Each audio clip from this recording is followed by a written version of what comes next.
Hallelujah, hallelujah, praise the Lord. Praise उम्मीद the है Lord. कि सब लोग आप ठीक होंगे और हम ये प्रार्थना करते हैं कि आप अपने परिवारों के साथ सेफ रहें, सुरक्षित रहें।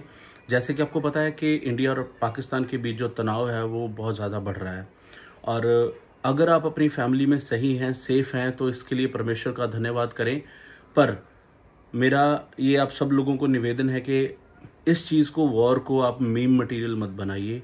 ये कोई इट्स नॉट अ थिंग जिससे आप एंटरटेन हो, ठीक है। ज़रूरी नहीं है कि एक बहुत अच्छे शायर ने कहा है कि अगर तुम्हारे कलेजे में चुभी छुरी नहीं तो ये मत समझ के शहर की हालत बुरी नहीं। आप ठीक हैं, बहुत अच्छी बात है, लेकिन please being a Christian, being a good human, दूसरों के लिए प्रार्थना करना ना भूलें, क्योंकि हिस्ट्री बताती है कि आज तक जंग से कभी किसी का भला नहीं हुआ।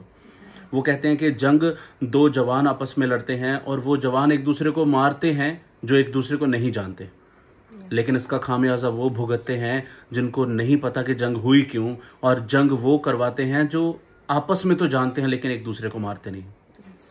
प्रार्थना करें परमेश्वर से कि जो चीज़ें हिस्ट्री में इंडिया ने देखी हैं, जो नुकसान इंडिया ने देखे हैं, और बाकी भी और कंट्रीज में जब हम देखते हैं बहुत ज़्यादा युद्ध चल रहा है, बहुत सारे देश आपस में लड़ रहे हैं, ये कोई आश्चर्य की बात नहीं है, सब कुछ लिखा हुआ है बाइबल में। लेकिन मेरे हिसाब से अभी हम इतने मसीह में परिपक्व नहीं हुए हैं, पक्के नहीं हुए हैं कि इन चीज़ों को झेल पाएं। तो प्रार्थना कीजिए। बाइबल में लिखा है कि परमेश्वर की मर्जी नहीं कि इन छोटों में से किसी एक का भी नाश हो।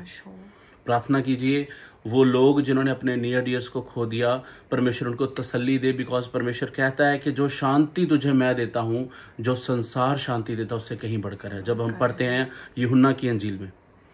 तो मेरा सबसे यही निवेदन है, पहली बात तो इस चीज़ को आप एंटरटेनमेंट के माध्यम से मत देखिए कि आप अगर अपने घर में बैठे हैं तो इसने उसको मार दिया, हमने बदला ले लिया। बदला लेना किसी भी चीज़ का कोई परमानेंट सोल्यूशन नहीं है। जंग से कभी किसी का भला नहीं हुआ है। अब अगर आप टीवी पे न्यूज़ चैनल्स पे देखोगे, कुछ चैनल्स टीआरपी के लिए, व्यूज़ के लिए कुछ भी बोल रहे हैं, लेकिन वो इसलिए बोल रहे हैं ये सब कुछ क्योंकि उनकी खुद की फैमिली सेफ है। तो मेरी आप सबसे यही विनती है, being a Christian, being a good human, please do not forget to pray for those person who have lost their loved ones, क्योंकि ये पेन, ये दर्द बहुत ही भयानक है। जब हम देखते हैं सब देश आपस में लड़ रहे हैं, ये बाइबल में लिखा है, जब हम पढ़ते हैं मैथ्यू 24 में, ये एंड टाइम्स की निशानियां हैं। लेकिन मैं आपसे कहना चाहता हूं कि अगर आप प्रार्थना करोगे, प्रार्थना से आप अपने नेशन को बचा सकते हैं, बिकॉज ये वॉर एक ऐसी चीज है, it's a never ending thing. अगर पाकिस्तान कुछ हमला करेगा तो भारत उसका रिप्लाई करेगा, और ये एक सर्कल चलता रहेगा, कभी बंद नहीं होगा। और वो लोग जो इसका खामियाजा भुगतेंगे, वो खामियाजा बहुत ही बुरा और बहुत ही दर्दनाक होगा।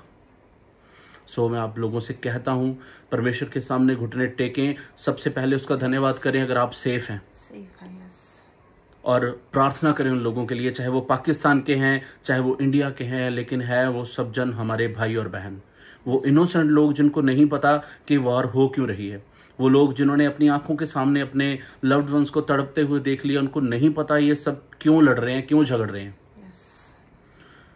वॉर से कभी भी किसी का अच्छा नहीं हुआ, कभी भी कोई भी बेनिफिट नहीं हुआ। वॉर में कोई जीतता नहीं है, सिर्फ जाने जाती हैं। प्रार्थना करें कि परमेश्वर हमारे देश को खुशहाल रखे, वॉर से दूर रखे, क्योंकि बहुत ही भयंकर मंजर है। आप अगर हिस्ट्री को चेक करेंगे, वो लोग जिन्होंने अपनी आंखों के सामने वॉर्स देखी हैं, वो लोग जिन्होंने अपनी आंखों के सामने, हम अगर हिस्ट्री में देखेंगे, जो 1984 की जंग है, 71 की है, अगर जितनी भी आप देखोगे जो उनके विक्टिम्स हैं, अगर आप उनसे बात करोगे और उनसे आप एक दफ़ा और पूछोगे ना कि क्या आप चाहते हो जंग लगे, वो आपके सामने रो देंगे, क्योंकि उन्होंने देखा है वो बुरा भयंकर मंजर, उन्होंने देखा है अपने बच्चों को भूख से बिलखते हुए, उन्होंने देखा है अपने परिवारों को अपनी आंखों के सामने जाते हुए। सो वो लोग जो जंग को एंटरटेनमेंट समझ रहे हैं, वो लोग जो जंग को समझ रहे हैं एक तरह का भी हमने बदला ले लिया, बदला ले लिया, देखो बदला लेना सबको आता है। उन्होंने जो किया, भारत ने उनको एक सबक सिखाया लेकिन it's a never ending thing. Prayer करो कि परमेश्वर दोनों देशों के बीच शांति को पैदा करे। प्रे करो कि वॉर का डी एस्केलेशन हो, एक सीज फायर अनाउंस हो जाए, वरना वो जो मंजर होगा वो हम आप उन किसी को भी वो चीज़ पसंद नहीं आएगी जो आगे होगी। बेशक ये सारी चीज़ें बाइबल में लिखी हैं, लेकिन प्रार्थना करो कि परमेश्वर ये चीज़ें हमें अभी ना दिखाए। God bless you.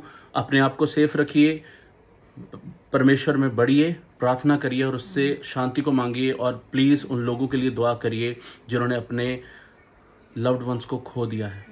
और अपने आप को भी एनकरेज रखें, अपने फ्रेंड्स को, फैमिली को एनकरेज रखें वचन से, अच्छी बातों से। पैनिक नहीं करना है, डरना नहीं है, और ज़्यादा से ज़्यादा टाइम कोशिश करें अपने फैमिली के साथ, फ्रेंड्स के साथ आप प्रेज एंड वर्शिप में, प्रेयर में टाइम को स्पेंड कर सकें, वचन में टाइम को स्पेंड कर सकें।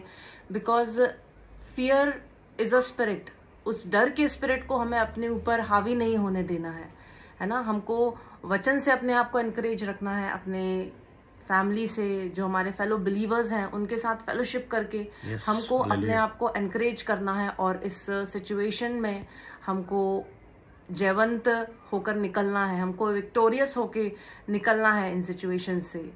और गॉड ब्लेस यू।